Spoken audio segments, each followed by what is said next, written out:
Hi, I'm Alex Archbold, and I've been buying and selling antiques since I was 9 years old. From basements to scrapyards, I'll look just about anywhere I can to find lost antiques and collectibles. And sometimes I'll go big and buy everything. I never know what's going to happen or who I'm going to meet. This is our life, this is our adventure, and this is Curiosity Inc. I'm home, honey.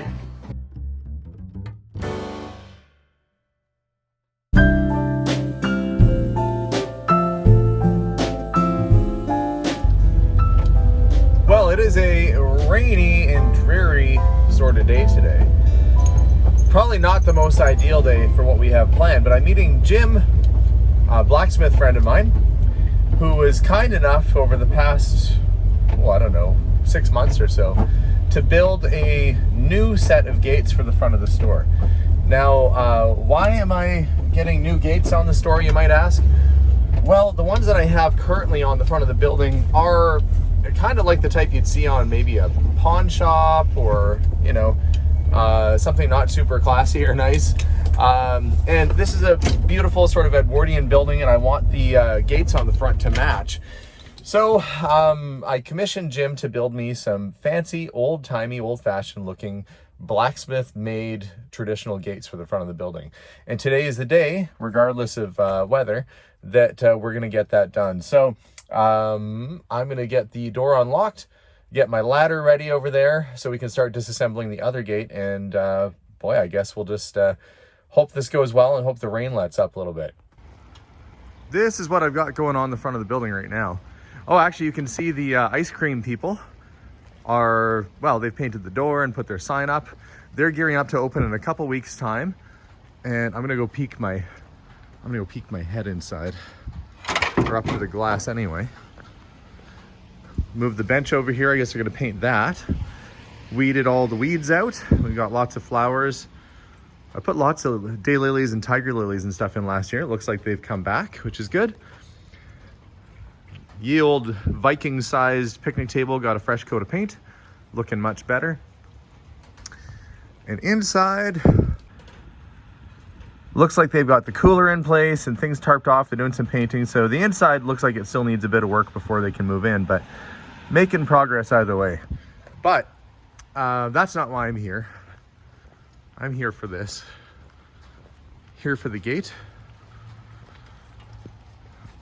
We're gonna get it unlocked. Check my mail. Haven't been here in a while. Actually, you guys haven't seen the inside of the building in a while either. It'd probably be shocking to show it to you, but here goes nothing. Here is the inside of the store, all emptied out. Looks a little bigger without all the stuff inside of it. Ready for the next tenant. I will say it is kind of, being a retailer myself, it's hard to be sitting on a wonderful retail space like this and not try and put a store back in it myself, but that would defeat the whole purpose of sort of moving on in my direction and wanting to travel and spend more time with the kids and family. So here it is, empty as can be. I'll wait for Jim to show up here and figure out what help he needs. I probably should have kept a chair or something in here. There's really nowhere to hang out. Just the commode. It's the only chair in the whole house. Well, I'm sure he'll be here any minute. And here's Jim. You've come a long way. You've come from Saskatchewan. And you're looking as dapper as a blacksmith should look. Again, last time you were here, I think we were saying that's a beard to rival Hans's beard. His has grown back. Good. He cut his off, and it's almost back in its full glory now. But you got the gate in the truck. Gates in the truck. And how long did it take you to make it all together? I don't know. It was kind of an off and on project? Yeah, and where do I count making? Like, does design come in? Oh, I think from the time it enters your brain. Well, I had that sketch drawn up before I did the measurements in August, so it's...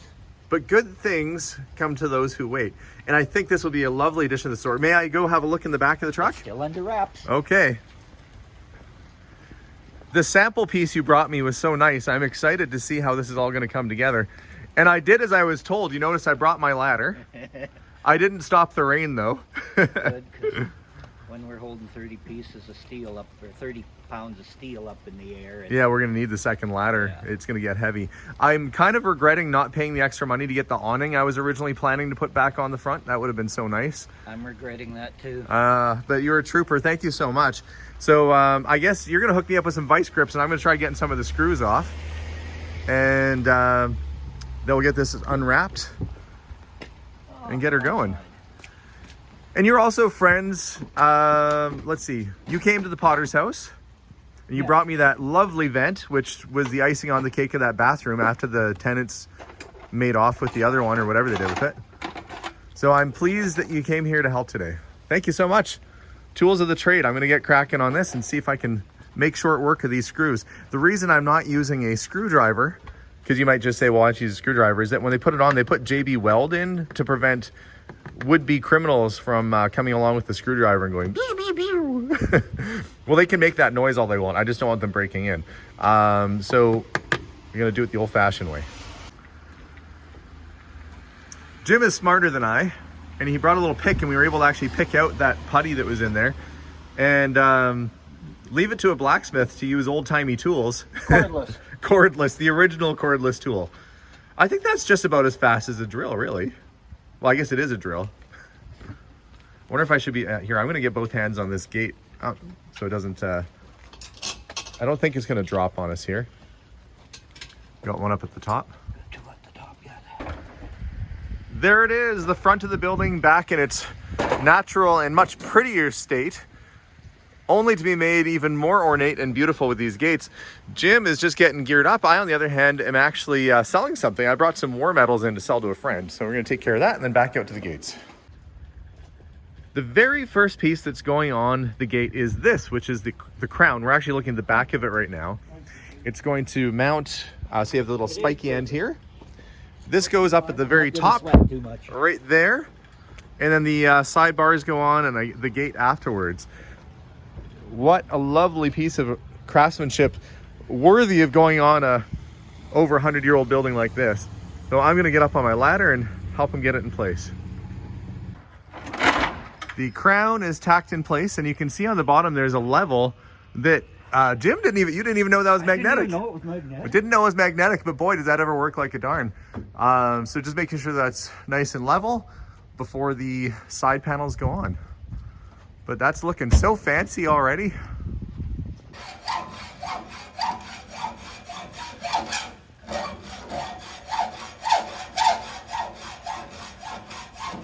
Jim is stoically cutting with the hacksaw over there.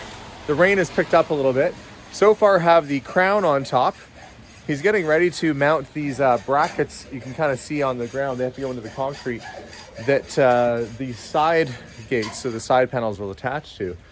It's pretty much the way it would have been done 100 years ago. And the really cool thing is that Jim's not using any power tools whatsoever. He used a forge and a hammer to build the gates. He's using braces. I'm not kidding. That's his drill. That's the brace. The most modern thing I think we have is probably this screwdriver and the screws themselves. But everything is being done as it would have been over 100 years ago, which is so, so cool. Okay, ended up needing power tools after all. Unless we wanted to wait here all day while we drill through steel. It was old-fashioned until this point. You got your anvil, your railway tie. I guess railway tie makes a pretty good anvil in a pinch.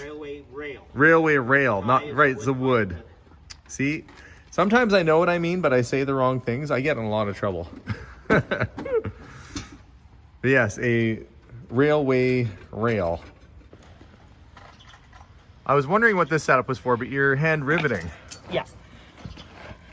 Now, should I hold it completely level? Eventually. Eventually? Okay.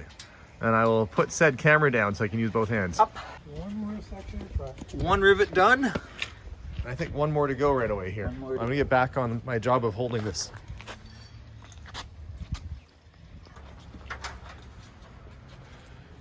Jim made sure it was level, tacked in a temporary screw right here. And notice this detail he put on here too. That's our prairie rose, our Alberta wild rose. that he's hammered on. Just such a nice little detail to have on there. Double checking measurements before everything gets permanently put in place. With the sides on, we were able to get the first gate in place.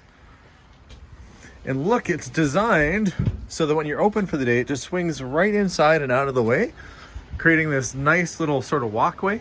Try not to shake too much. It's actually pretty darn chilly out. I'm not dressed for the weather, but that's my own fault. But one gate is on, and I think we're getting ready for the next one. Are we gonna hang the other one too? Yep. Okay. There's no good without only the one. That's true. One of the tricks of working on an old building like this is that even when you get the wrought iron level, which is what Jim's checking right now, you can see there's a bit of a gap right there where it's tight on that side. The building is probably crooked a tiny bit. You know, it's settled for 110, 115 years. And if you make the gate match and you tilt it a bit, you're gonna have the gates not swinging correctly because they're gonna be off level or off kilter. So we're gonna get it as close. I think when I say we, Jim's gonna get it as close as he can, given the fact it's an old building with some imperfections, and we'll get it lined up as best as possible. But it is looking very nice though, I must say.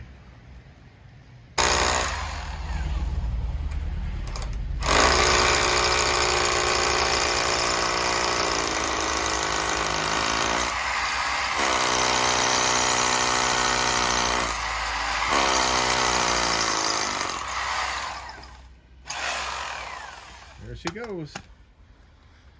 It's kind of a neat system. It's basically like a threaded spike that goes into the concrete. I don't know the technical name. Parawedge is the brand. But it's pretty. Most contractors know them as redheads. Redheads. Which was a brand, but.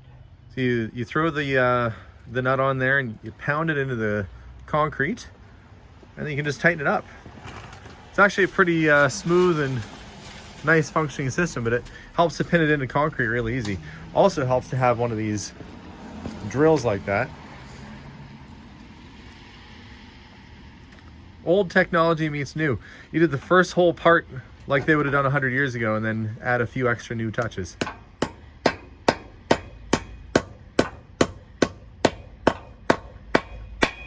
There it is. We'll tighten it up with a wrench and do the other sides. Final screws are going in. I was helping. I pre-drilled some of the holes. Jim is using the old-timey brace to get the new screws in. We were able to level it off a little bit. When I say we, I mean Jim, like an Iron Man, just yoinked that gate over and was able to get it to square up a little bit better. So it's actually looking quite nice. I'll zoom out. Isn't that just a nicer look already? We'll give you the big reveal at the end here once it's all done. Jim is just getting cleaned up outside. Once the tools and that are put away, we'll show you how it looks. Jim even went to the effort of making these little latches by hand that are going to be the catch to hold the gate in place in case for some reason, I mean, they're heavy and they seem to stay in place very well on their own, but it's an added security feature if somebody grabs onto it that doesn't swing and move. So we're gonna get these installed and get it latched in. The detail on this gate is beautiful, from the little wild roses on the end, and the twists actually go in outwards from left to right and then right to left. So he actually did the twists to go in opposite directions for symmetry. That is attention to detail like you would never expect. The directions I gave for the gate were simple. I gave two directions. One, that this was an Edwardian era building, so to make it look like it's of the era, and the second one was to make it not look like a prison gate. I think we've accomplished both of those things. I am impressed with the build quality, the craftsmanship, just everything is so lovely and so nicely done. Hot collars on the joints. Hot collars on the joints. And this lovely little latch that he's made there. Everything is just so perfect on it. I couldn't be happier. Catches are installed, so I think the idea is that goes like this. You kind of just drape it over like so. So if your local neighborhood kids are trying to pull a prank and close your gates, it's going to be steady. That works like a darn. That looks like it works pretty good. Thank you, Jim. You're welcome.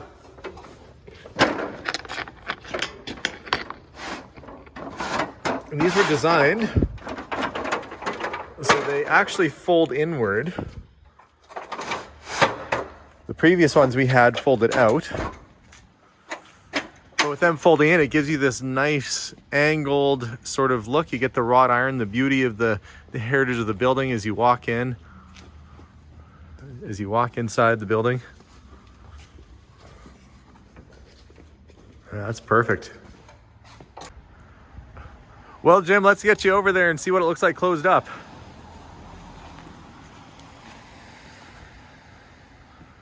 See, it's a work of art, open or closed. Your handy dandy latch and protective cover for the lock. I hope you're proud of the work you did, because I think that is a thing of beauty. Thank you. So if somebody wanted to check out the other work that you do, or you do commissions as well, Yes. where should they go? chokecherryforge.com. Choke Cherry Forge. It redirects to my Facebook page, and that's the easiest way to. There's pictures of all my work on there. There will be pictures of this there eventually, and yeah, that's pretty well it. Well, I think it's absolutely lovely. So make sure if you're watching, check out Jim's page at chokecherryforge.com. Check him out on Facebook. And you sell all sorts of artisan created items, as well as doing big custom projects like this. So thank you so much for coming all the way from Saskatchewan to install this. I think it looks absolutely beautiful. Keep it running. I got a little housewarming present for you. A housewarming gift? This feels like a Ginsu commercial, but wait, there's more. Wait, there's more. What? For the barbecue, one of my famous world steak turners. Oh, so you hook the steak and You take the cork off first. Yeah. And you hook into the steak and give it a flip. Wow, is that ever cool? Well, thank you very much. That's a very kind and very sweet gesture. Thank you so much. And to know it's made by you makes it all that much more special. Thanks again. Now you can stop rolling. So there you have it. This beautiful historic building now has a beautiful historic front gate to match. And I think that when that becomes a cafe, which is the plan, it'll add to the character and charm. And of course, right next door, you'll have an ice cream parlor. It'll be a lovely addition to the neighborhood, a beautiful part of our history of the city. And I'm glad that with Jim's help, we were able to add a little bit of extra detail to the front of the building. And like I was saying before, people actually stop and they take pictures of the building, and they, take pictures of their old car out front and stuff. So I want to make sure that we had something to give back to the community. And something a little bit more aesthetically pleasing. And I couldn't have asked for a better job. So make sure to check out Jim's site again, chokecherryforge.com. And thanks so much for watching, guys. I hope you have a lovely day. We'll see y'all soon. And bye for now. I guess I'm going to go barbecue. Bye for now. Jim says bye for now, too. Bye for now. Bye, guys.